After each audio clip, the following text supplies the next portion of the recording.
Tonight we're hearing from a man who was there during the attacks and had to deliver the news to millions of viewers. Brandon Bartlett here now with more. Brandon?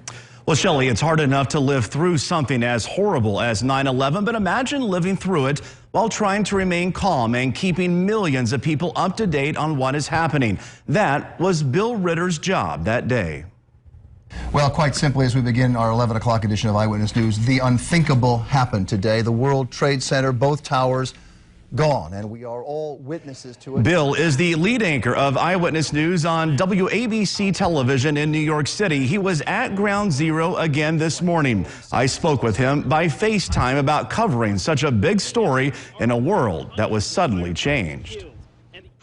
You know, until 9/11, 2001, people would say, you know, what's the hardest story you ever covered and everything else, the biggest, and it was always kind of tough. You know, I covered O.J. Simpson for 14 months and for Good Morning America, and all sorts of big stories. But after that, nothing could compare to what we did on 9/11. I think that being here, living in this city in New York, and knowing that, you know, we all sort of knew someone who was related to somebody, or knew that person, or knew someone who knew that person. We were all connected to the people inside those buildings, and it was very difficult.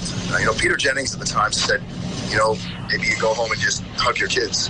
And I think I really wanted to do that, and I didn't see him for a couple days because our schedules were a little mixed up. I went right back to work after sunrise. And, you know, it's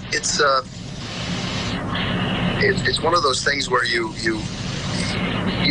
cannot break down, but you also want to reflect the feelings of the audience, which was anger and hurt and confusion and fear at what had been created at the World Trade Center, and how our lives would not be the same going forward, and how the world would change. And as we know, it really did.